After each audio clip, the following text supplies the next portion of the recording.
pretende fazer uma escola que seja diferente, passar para vocês aqui conhecimentos que não são adquiridos durante os cursos de graduação, pós-graduação, e também não são de fácil acesso durante a vida do profissional, porque são as novas tecnologias. Nós vamos falar de novas tecnologias. Eu sei que é um público bem diversificado, nós temos aqui tanto alunos de graduação como até pós-graduação, e temos áreas bem diferentes. Quem é o pessoal da área da saúde? Pessoal da área de exatas, engenharia, computação. E quem não pertence a nenhuma das duas áreas? Vocês são de que área? Como? Humanas. Quem é mais da área de humanas? A gente conseguiu reunir essas três áreas, não é fácil. Então, assim, a gente tem um tema que é de interesse de várias áreas, de vários níveis, e a nossa ideia hoje é passar para vocês um pouco da nossa experiência. Vamos falar basicamente de próteses e órteses feitas por impressão 3D dentro da temática da biomecânica. Quando a gente começa a pensar em uma maneira de ajudar uma pessoa que tem uma deficiência, surgem várias questões em torno dessa intenção. E nem sempre, quase sempre, uma pessoa sozinha ela não consegue dar conta de todas as informações que estão relacionadas. Então, sempre tem que ter a pessoa que vai projetar a prótese, que vai fazer, que vai produzir, aquele que vai ensinar a usar, o que vai reabilitar e assim por diante. É um desafio muito grande desenvolver produtos nessa área. A gente quer mostrar aqui que não é tão fácil, mas também não é tão difícil. E que hoje nós temos nas mãos ferramentas que podem ser usadas e que a gente tem hoje todas as possibilidades de começar. Como é que vai ser esse início, como é que vai ser esse desenvolvimento? A gente vai aprender com quem já está fazendo há mais tempo. Então a ideia é trazer para a universidade conhecimento de fora da academia, mas que possa ser desenvolvido aqui. Não, deixa eu só falar dos nossos apoiadores. Só para explicar para vocês, esse evento ele tem o apoio principal da Sociedade Brasileira de Biomecânica. A Sociedade Brasileira de Biomecânica está tentando fazer em todo o Brasil pequenas escolas de biomecânica com temas diversos. Então a gente tem de norte ao sul do país várias escolas acontecendo no momento. A ideia é que sejam agora no período do inverno, mas nós pessoalmente nós temos interesse em fazer sempre uma escola no inverno e outra no verão. Porque algumas pessoas não puderam vir para essa, mas se mostraram interessadas em participar em uma outra oportunidade. Então, nós temos aqui na Universidade Federal de São Paulo o curso de Engenharia Biomédica, e o curso de Engenharia Biomédica ele é um curso novo no país, ele tem poucas turmas formadas. O que nós temos até agora são alguns projetos que começaram a ser desenvolvidos, e o interessante dos cursos de Engenharia Biomédica é que são projetos pensados em resolver soluções na área da saúde usando tecnologia. Nós temos também aqui o apoio da Laura. A Laura do site 2D Print. Ela desenvolve material, conteúdo de digital relacionado com novas tecnologias e sempre tem dado apoio ao nosso grupo. Meu nome é Maria Elisete, sou coordenadora do grupo de Biomecânica e Forense da Unifesp. Nós trabalhamos com alguns projetos direcionados especificamente para a área de tecnologia assistiva. Então, algumas das palestras, alguns dos trabalhos apresentados aqui são do nosso grupo. São trabalhos que começaram realmente do zero e a gente ainda está longe de ter a situação ideal para trabalhar, mas nós conseguimos montar uma rede de colaboradores que tem funcionado muito bem. E aí, isso também é a experiência que eu quero passar para vocês, que vocês, quando voltarem para os seus locais de estudo, de trabalho, tentam fazer essas parcerias para conseguir dar continuidade ao que vocês estão aprendendo aqui. Bom, o programa Mão 3D é um programa social que foi criado aqui dentro da Unifesp para desenvolver e fazer a doação de próteses, principalmente para crianças da região do Vale do Paraíba. O programa Mão 3D ele tem o apoio de uma organização internacional, que vai ter uma representante hoje aqui apresentando, e o que nós queremos passar um pouco da nossa experiência. O Mão 3D é um programa que tem várias pessoas de vários lugares do Brasil querendo replicar, mas a dificuldade maior de replicar um projeto como esse é juntar um grupo que seja interdisciplinar. A gente precisa conseguir vencer essa barreira da interdisciplinaridade. A gente é muito bom quando tem um congresso, um evento que a gente consegue reunir pessoas de outras áreas, mas na hora lá de trabalhar, no dia a dia, no cotidiano, não é fácil.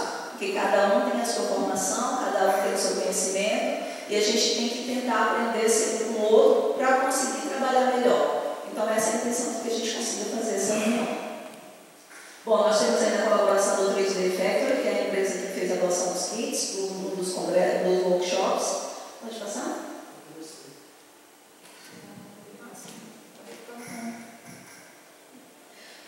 Bom, eu queria só saber de vocês aqui, quem já teve experiência com impressão 3D?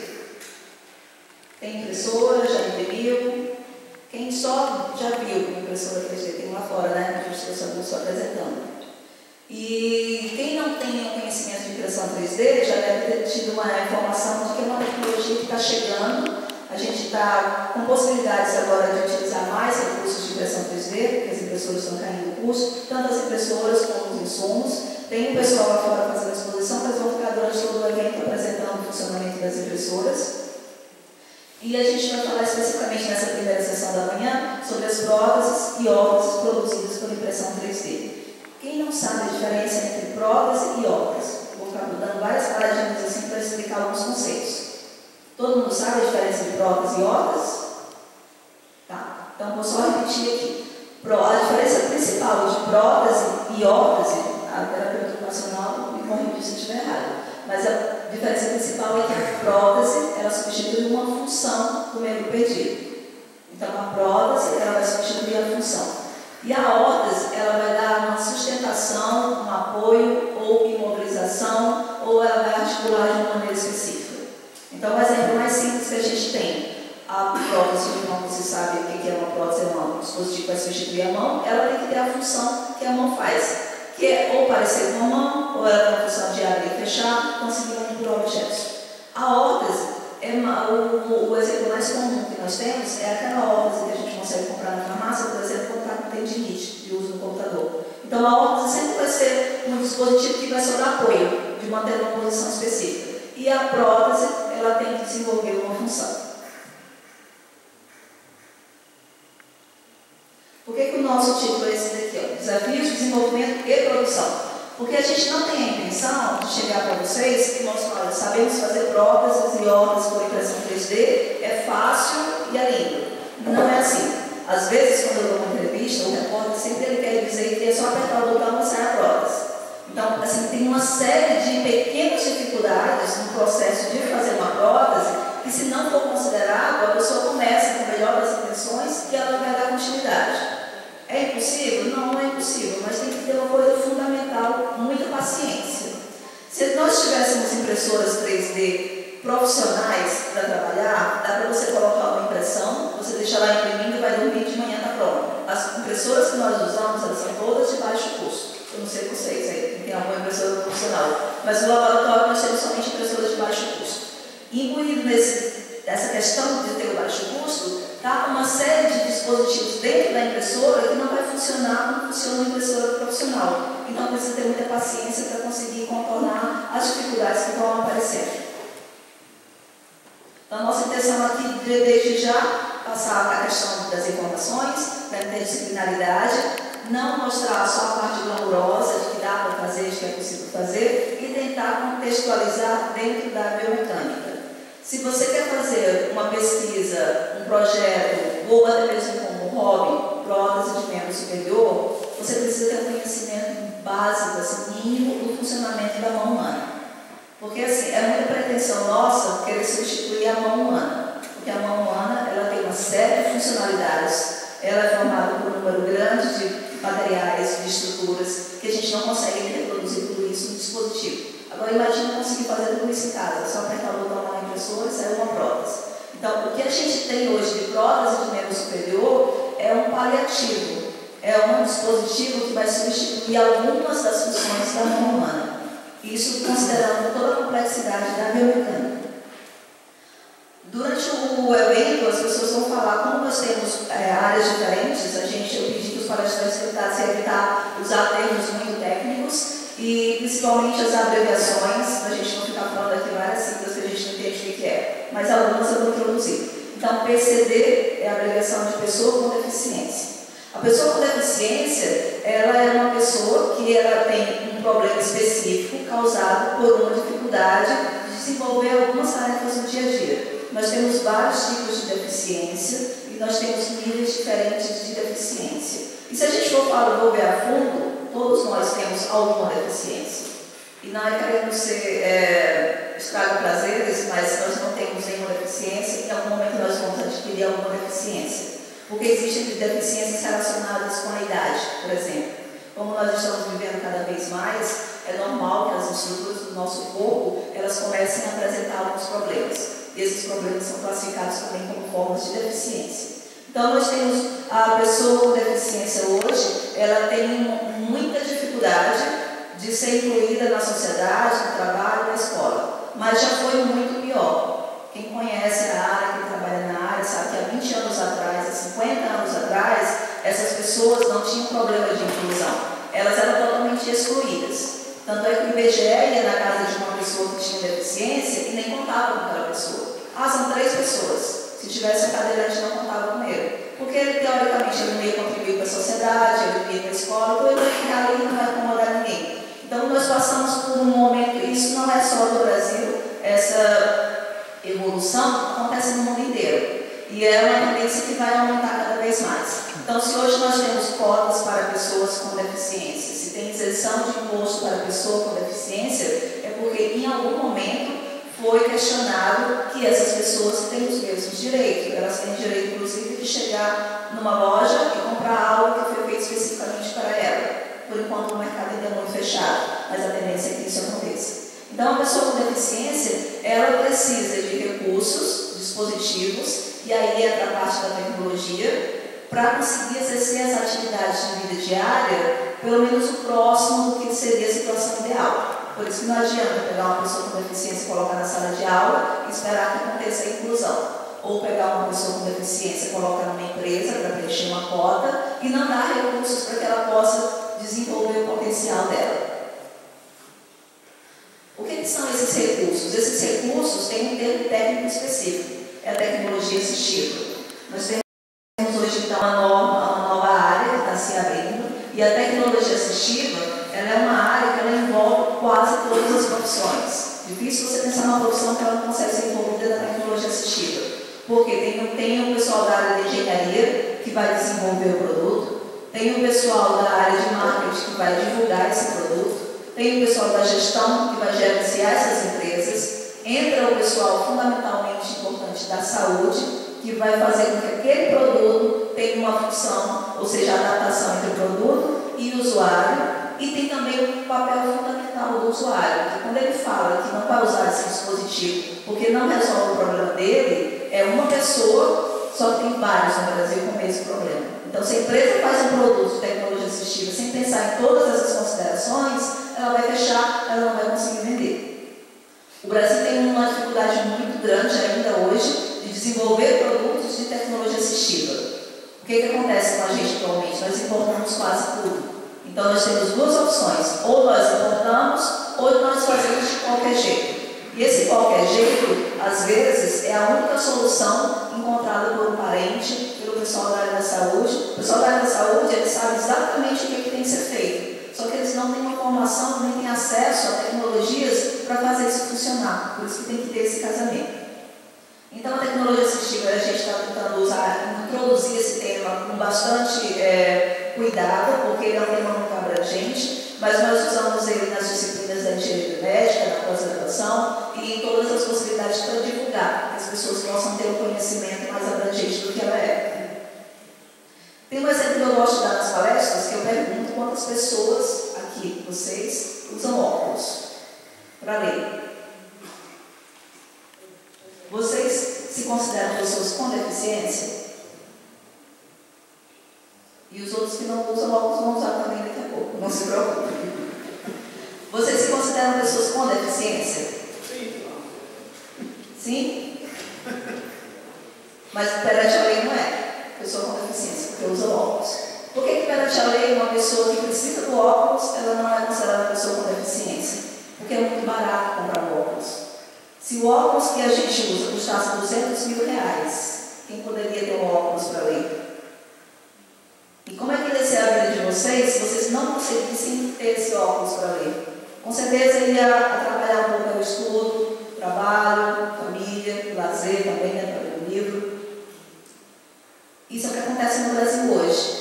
A maioria das pessoas que têm deficiência, elas têm a deficiência porque falta um dispositivo para superar essa deficiência. É claro que nós temos deficiências em graus diferentes, mas, por exemplo, uma pessoa que tem baixa visão, um dispositivo pode resolver o problema dela, assim como o óculos resolve o nosso problema. O óculos já foi um dispositivo que já foi muito caro, ele era passado de herança, de geração para geração, porque era muito difícil fazer um óculos, não tinha empresas que faziam óculos. Hoje nós temos várias opções para comprar um óculos. Então ele deixou de ser um dispositivo de tecnologia assistiva para ser um dispositivo normal. Às vezes a pessoa pode ter até 2, 3 ou 4 de cores diferentes, de formatos diferentes. Tem até já o fator estético envolvido. Quando a gente pensa no dispositivo de tecnologia assistiva que poderia dar acesso a resolver uma questão de uma pessoa específica, a gente está falando de desenvolvimento. Na parte de desenvolvimento, o que a gente precisa? A gente precisa de conhecimento.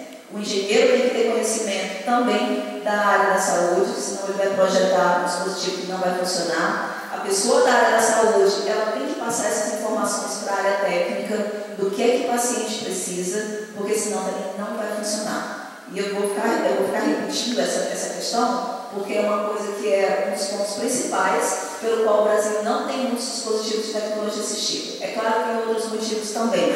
As empresas hoje elas não conseguem sobreviver só vendendo produtos de tecnologia assistiva, porque tem um mercado muito limitado, os dispositivos importados eles ainda são melhores do que os nacionais, mas eles têm um custo muito alto, um custo que chega a ser inacessível. E agora vem um outro termo, Open Design. Quem não sabe o que é? Modelos Open Design. Há uns 10 anos atrás, a gente começou a falar de softwares livres. O que é um software livre? É um software que alguém fez, por bondade, deixou disponível em algum lugar, alguém pega, trabalha com aquele software e vai adiante. Então, a gente tem, por exemplo, os aplicativos. Né? Tem o WhatsApp que hoje todo mundo tem, quase todo mundo tem. Então, assim, você não paga para ter um WhatsApp, mas a gente reclama quando ele não está funcionando. Então, a gente já incorporou na rotina do dia a dia. Quando ele surgiu, muitas pessoas falavam, não quero, eu não preciso. Então, as pessoas tiveram que ser convencidas de que elas precisavam disso. E hoje não tem nenhum outro recurso que seja compatível com ele, que tenha a mesma funcionalidade. Então, o que aconteceu? A maioria das pessoas tem. Quando a gente pensa num dispositivo para uma pessoa que tem uma deficiência, que vai vai superar uma deficiência, esse dispositivo tem que ser muito específico. Na verdade, ele deveria ser personalizado para cada pessoa. Porque a pessoa pode ser uma criança, um adulto, um atleta, pode ser uma pessoa que quer trabalhar mais no computador, ou uma pessoa que quer sair na rua, que precisa de mais mobilidade. O que a gente tem que definir exatamente, além da necessidade, é como é que esse dispositivo vai ser feito. Na verdade, hoje já tem muita coisa pronta na internet. Tem muita coisa que a gente pode baixar e usar. São os modelos Open Design. O Open Design sempre é um modelo que você consegue construir. Então, na verdade, é um código que você vai conseguir usar e você vai conseguir reproduzir. Isso é bem marcado e é bem característico com o uso das impressoras 3D. Porque com a impressora 3D, você consegue baixar o arquivo, geralmente tem uma extensão que chama .spl, você baixa aquele arquivo e você imprime na sua impressora. Então, hoje nós já temos plataformas de busca de modelo Open Design. Eu quero um elefante. Coloca lá de preferência em inglês, elefante. Vai aparecer elefante de todo tipo. Que você pode, inclusive, imprimir ele em qualquer escala que você quiser e qualquer material que você quiser. Assim como aparece lá o elefante, aparece também dispositivos de tecnologia assistiva. Se você coloca lá mão, prótese de mão, órtese de mão, vão aparecer dispositivos. Tem uma coisa boa e tem uma coisa ruim nessa disponibilidade dos dispositivos de tecnologia assistiva pela internet. O bom é que você não tem que começar do zero. Você pode pegar um dispositivo que alguém já fez, você às vezes tem até o vídeo da pessoa usando o dispositivo, tem informação se funcionou ou não. E o ruim é quando você pega um dispositivo que ele foi mal projetado, você imprime e tenta adaptar para uma pessoa. E não dá certo. Principalmente se não tiver a colaboração do pessoal da área da saúde. E isso pode acontecer. Então a gente tem que ter esse cuidado. Quem foi que fez, como é que ficou, como é que eu vou usar, mas o bom é que nós temos os dispositivos. Existe a possibilidade de baixar e de imprimir. Os projetos Open Design, eles são muito relacionados hoje com projetos sociais, porque tem muitos dispositivos lá que foi feito por um pai, uma mãe, um parente, um amigo. Quase todo mundo tem uma pessoa com deficiência na família ou conhece uma pessoa com deficiência, porque esse número é muito alto no Brasil. é 25% mais ou menos de pessoas no Brasil que possuem algum tipo de deficiência. A gente pode até pensar assim, mas 25% é muito alto, aqui não tem um quarto das pessoas com deficiência, mas nós somos um grupo privilegiado. Se a gente pegar o Brasil mesmo, pegar assim o interior, pegar a média das pessoas, o número é esse, 25% das pessoas têm alguma deficiência. Então, falando aqui de modelo ou design, vem a impressora 3D. As possibilidades de usar uma impressora para fazer um objeto real é algo que ainda impressiona muitas pessoas, porque é uma tecnologia no Brasil recente. Então, coisa de 5 anos atrás, quando a gente começou a usar a impressora 3D, toda hora tinha um repórter querendo fazer uma matéria, mas era já assim, a gente falava, fizemos isso, o repórter aumenta porque ele quer vender a ideia dele. Então, nem sempre tudo que tem falando na mídia sobre impressão 3D é real. Por exemplo, ainda não existe nenhum biomodelo usando a impressora 3D. Eu consigo fazer uma orelha usando a impressora 3D? Consigo. Consigo fazer uma orelha com células de verdade? Consigo. Ela se comporta como uma orelha? Não. Porque se ela é feita de células, ela é viva, ela tem que ter uma irrigação, ela tem que ter um ambiente apropriado. A gente ainda não consegue fazer isso, mas na mídia está cheio de informação dizendo que já é possível fazer. Ainda está na fase experimental. Esse aqui é o funcionamento mais simples de uma impressora 3D. Nós temos ali ela reduzida em algumas partes são as mais importantes. Basicamente, nós temos, deixa eu ver se eu apontei aqui. Esse filamento aqui é o filamento que a gente usa na hora da impressão. Quando eu faço uma prótese, eu tenho a opção de escolher qual é a cor e qual material que eu vou usar. Quando nós começamos, só tinha um tipo de material, basicamente. Tinha só o ABS. E era muito caro. Há uns 5 anos atrás, o ABS custava uns R$500 o quilo, porque ele era importado. A gente fazia uma vaquinha, comprava um quilo de ABS, quando ele imprimia dava tudo errado. A gente ficava chorando porque perdia o ABS, porque a gente não sabia usar ele. Mas foi assim que a gente aprendeu. Os alunos não gostam muito quando eu falo, mas eu falo para eles o seguinte: se as nossas impressoras fossem ótimas, vocês nunca tinham aprendido nada, porque é só apertar o botão e funciona. Como ela encrenca muito, dá muito problema, você acaba tendo que descobrir como é que ela funciona, e aí você vai arrumando. Então, quando nós fizemos para vocês o pedido de doação de um rolo de ABS, de PLA, é porque é o material que a gente usa para fazer as próteses do programa Mão 3D.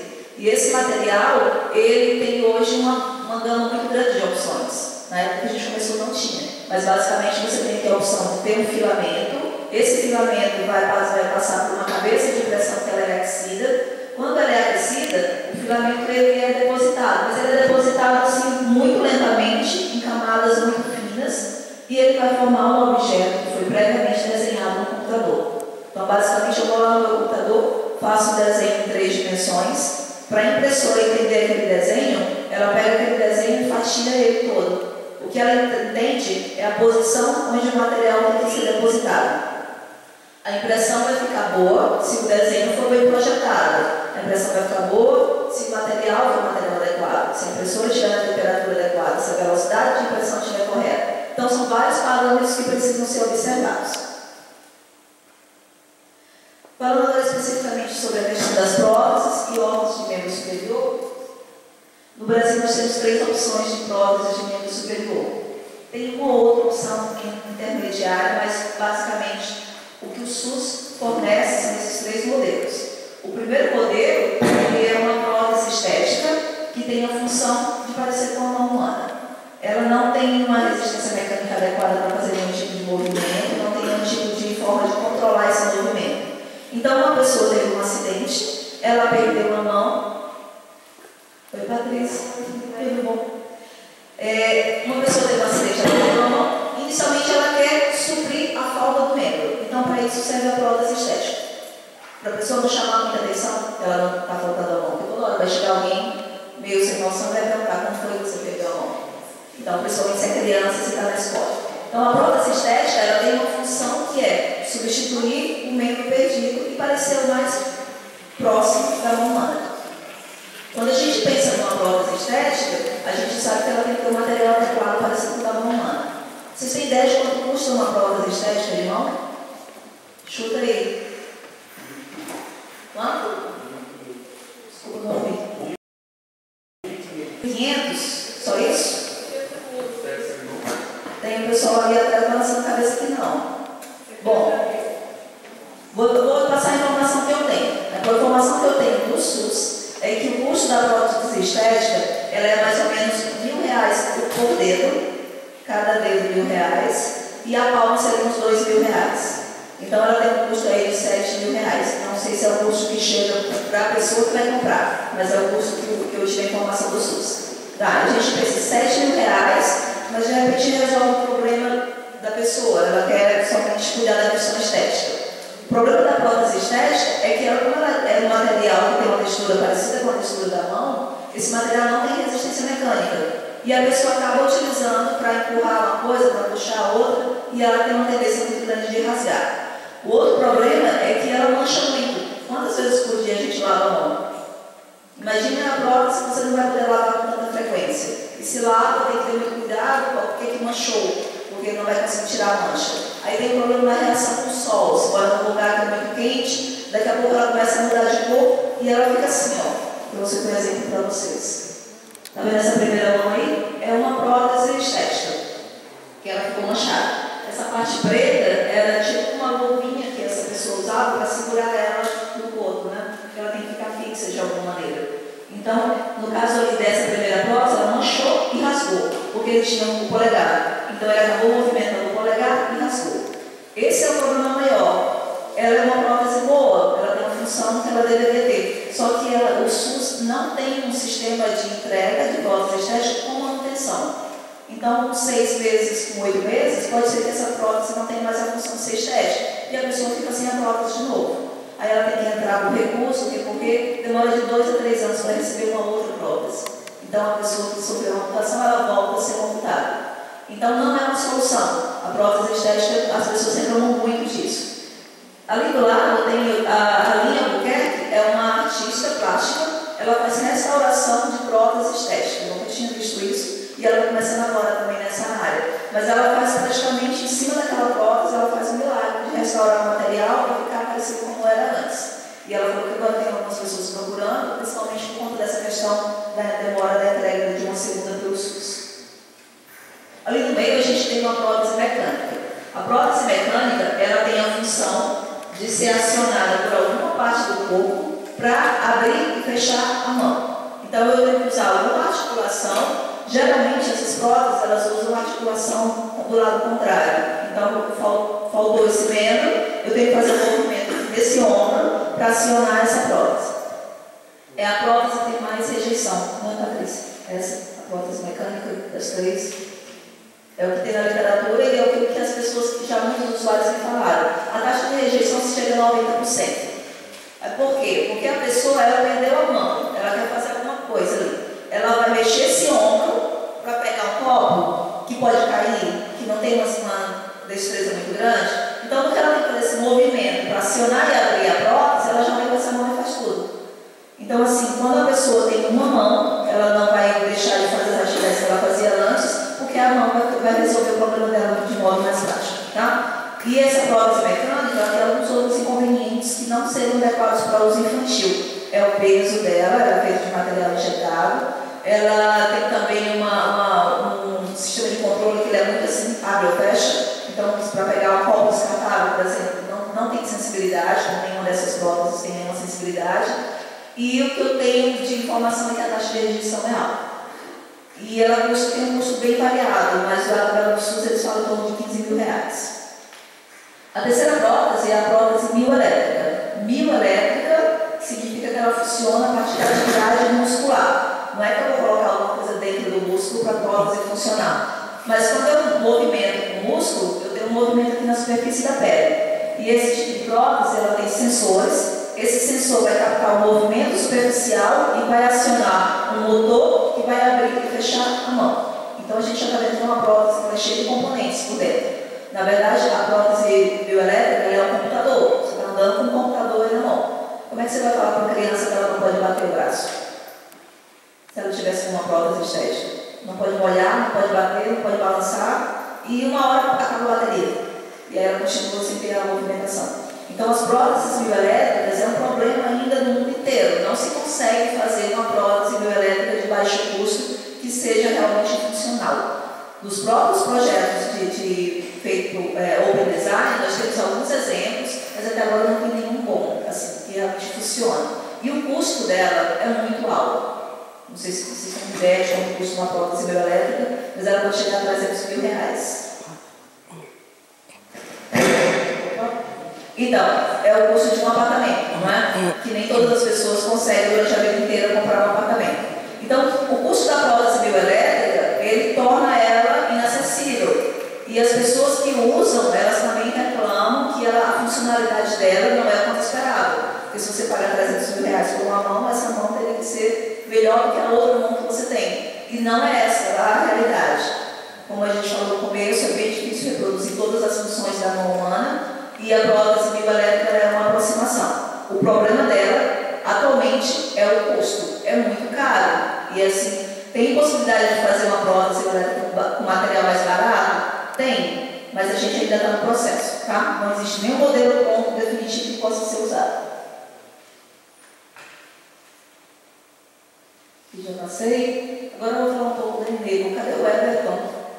Tá, olha aqui. Já chamo. Todo mundo já ouviu falar da Enable? Ninguém? Poucas pessoas.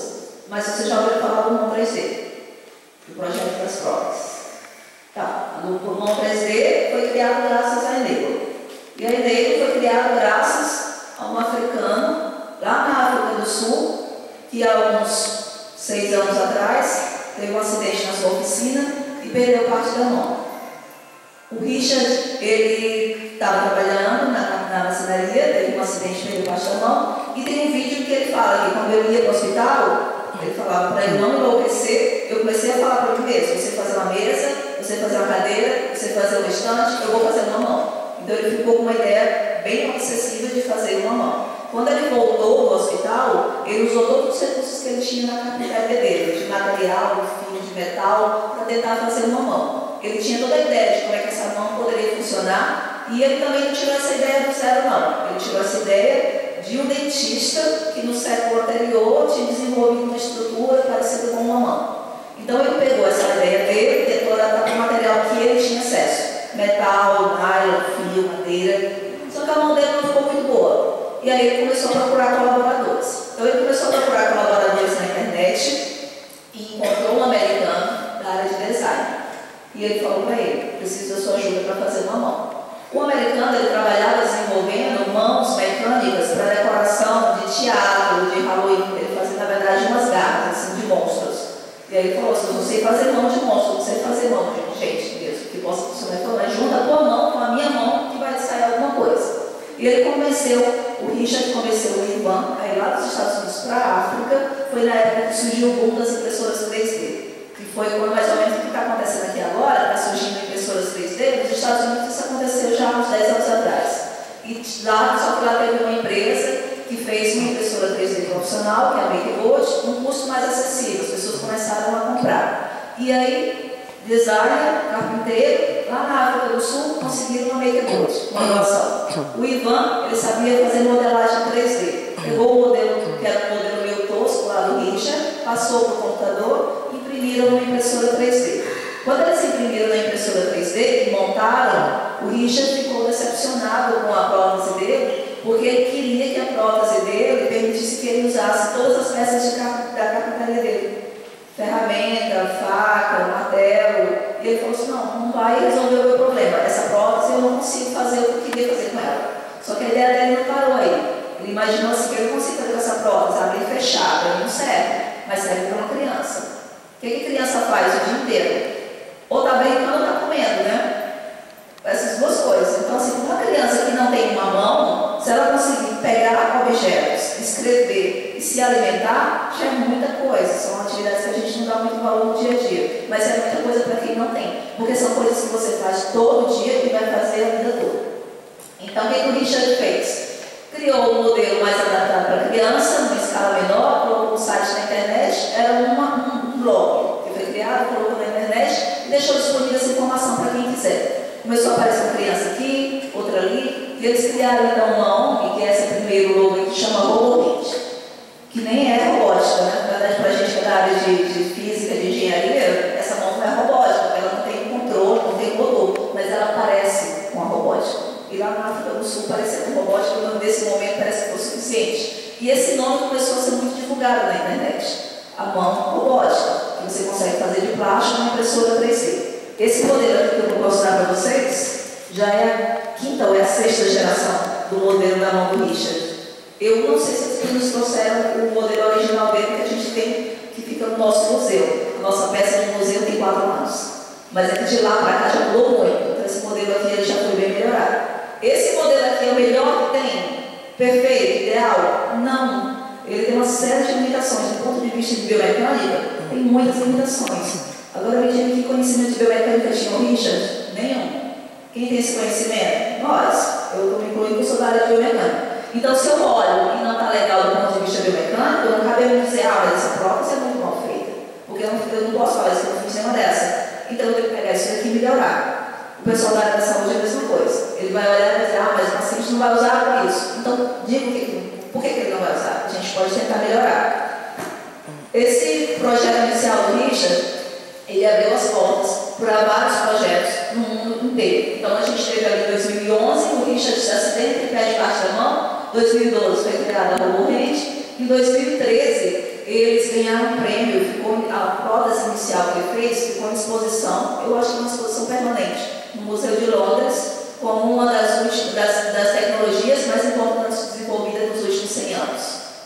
Ou seja, o Richard fez uma coisa assim incrível, maravilhosa? Não fez, mas ninguém tinha feito nada melhor do que ele, que é isso que acontece muito hoje.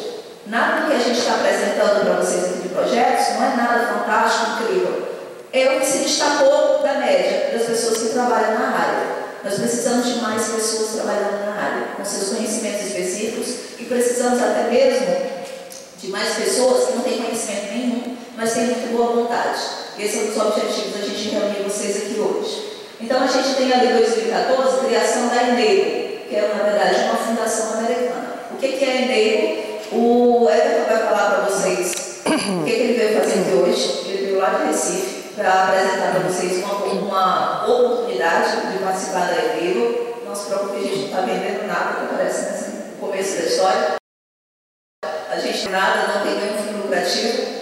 Mas o que acontece é que um professor chamado John School, da Universidade de Rochester, nos Estados Unidos, ele viu aquele movimento que estava acontecendo em torno do Richard. E quando o Ivan voltou para os Estados Unidos, falou para ele, olha, o carpinteiro da África do Sul fez isso, colocou na internet, as pessoas estão vendo, estão usando, as pessoas estão reproduzindo. E o John, ele teve uma sacada muito boa. Ele pegou as ferramentas do Google, principalmente do Google Plus, e colocou um mapa virtual. Inicialmente esse mapa virtual era só nos Estados Unidos, agora ele já está englobando várias partes do mundo. Nesse mapa virtual, qualquer pessoa pode entrar e marcar, eu quero uma prótese, eu sei fazer uma prótese, eu sei modelar prótese, eu quero trabalhar divulgando a atividade de vocês. Então ele conseguiu juntar uma rede de colaboradores totalmente virtual, eles não têm espaço físico para isso. E funcionou. Funcionou tão bem que em 2015 já tinha mais de 1.500 próteses em quase 440 países.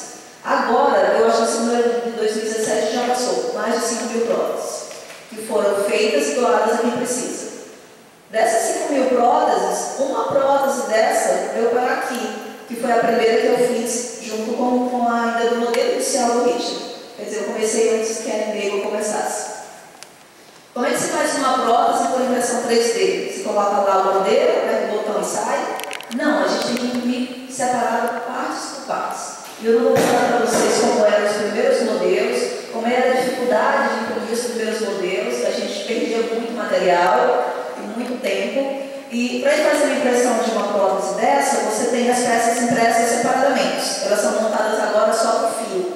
Mas a gente já teve uma época que a gente usou parafuso, que a gente usou fios de metal, a gente usou já de tudo, na verdade. Meu marido também saiu. Ele reclamava que eu ficava pegando as coisas de casa para juntar na prótese. Eu vi um pedaço de fio, uma linha, alguma coisa que dava para usar. Mas é assim que as coisas vão surgindo, assim que as coisas vão acontecendo. Hoje a gente consegue imprimir essa prótese em 20 horas. Todas as peças. Vocês acham muito ou pouco tempo? 20 horas. Quem acha muito? Muito? Bom, né? 20 horas, gente. É 20 horas para você criar uma coisa que não estava ali. E nesse caso você não precisa nem fazer ela, você só precisa baixar, né? Você baixa e prende. Tá? Eu me lembro que quando eu estava na Eu dava aula de informática para o pessoal da terceira idade, que estava na época dos downloads. Teve um aluno meu que ele tinha 80 anos, eu ensinei ele a fazer o download. Você clica aqui, o negócio está lá, não sei onde vai para o seu computador. Quando eu voltei na outra semana, o desktop dele estava cheio de artigos. Eu falei, o que, é que você fez aqui? Ele falou, eu achei vários downloads. Olha, eu estou assim, impressionado com a minha capacidade de fazer download. Eu achei vários downloads. Hoje é uma coisa assim ridícula a gente pensar nisso. Mas imagina para uma pessoa de 80 anos, imaginar que tem alguma coisa que tem em algum lugar longe dele e ele pega pelo computador. Né? É assim, difícil de imaginar. Assim como o pessoal da nova geração que tem 20 anos agora, não consegue imaginar o que é viver sem internet. Dá para viver sem internet, não é bom não, mas dá para viver sem internet. Mas se você for pegar gerações anteriores, não tinha energia, não tinha água, não nada, e em algum momento vai melhorando. Então, assim, hoje nós temos muitos recursos, e a gente tem que usar os recursos que nós temos, senão a gente não consegue ter nenhum avanço científico na área. Aqui são detalhes das partes da prótese, que vocês, quem for fazer o curso de montagem vai ver com mais calma. Tem alguns modelos lá fora também para ver. E aqui eu vou só mostrar algumas crianças atendidas pelo Mão 3D, mas os detalhes que vai passar é a terapeuta ocupacional, que é a Patrícia, tá bom? Aqui são 4 crianças lá da África do Sul, são os primeiros modelos de prótese do Richard. E depois, a gente, mais ou menos nessa época aqui, nós fizemos o primeiro modelo do Brasil, que é esse modelo que foi feito com uma pessoa que tinha perdido as 2 mãos em um acidente de trabalho. Então você pode ver que tem parafuso ali, tem um fio amarrado lá em cima, era tudo muito ainda limitado. Aqui é quando o concorrente chegou nos Estados Unidos que virou negro. Então entra a Marvel, entra os super-heróis, entra várias coisas, a gente tem a possibilidade de expandir muito esses modelos. E as crianças gostam, porque a criança deixa de ser aquele coitado lá da escola que puxa a mão, para ser o menino que é o Homem-Aranha.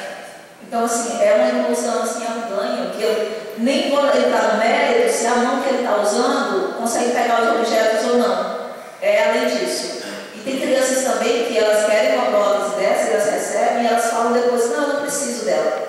Mas ele teve a oportunidade de ter uma prótese. Se ele tem a oportunidade de ter uma prótese, ele se sente mais confiante depois.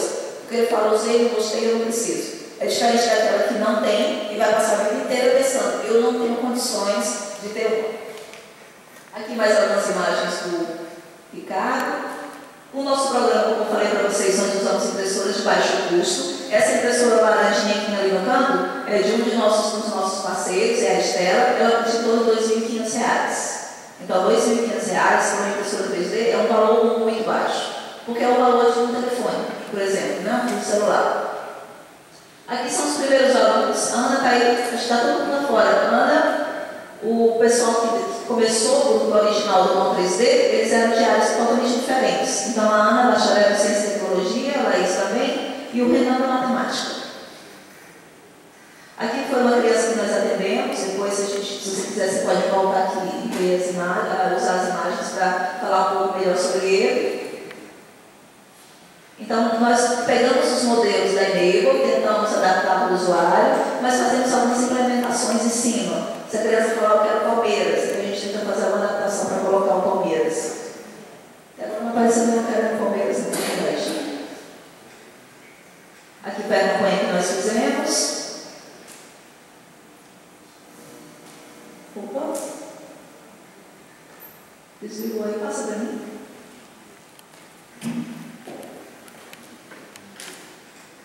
Mais um caso do Felipe de 8 anos.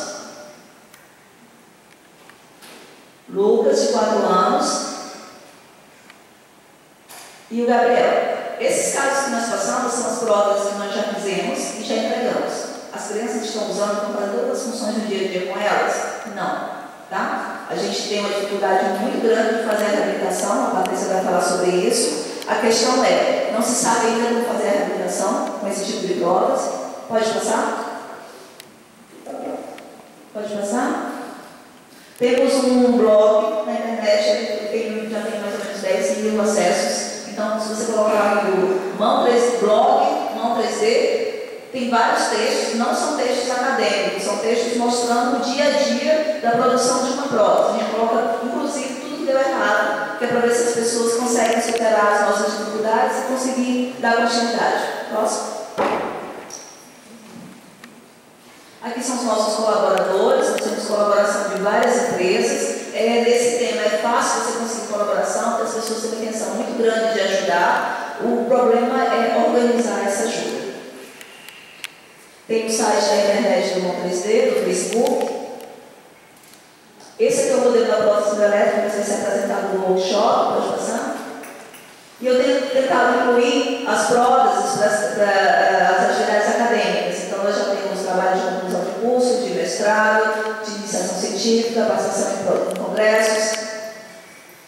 Vamos também a vários eventos com criança também. Pode passar, pessoal, as imagens. Pode passar.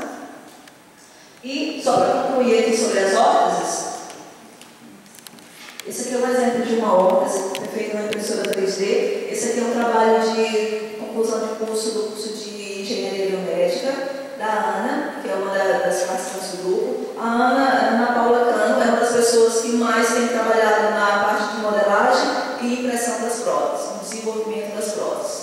Então, a Ana está saindo do grupo porque ela está terminando agora o curso dela de graduação. Nós precisamos de outras Anas. Então, assim, quero incentivar principalmente as meninas de participarem mais dessa área, que é uma área que tem muito pouca participação feminina, e tentar também aprender com a gente. Então, aqui é o exemplo de uma órtese, que ela é uma órtese que ela tem um design específico, ela foi um modelo matemático que foi gerado para fazer essa órtese, e ela tem um custo muito baixo.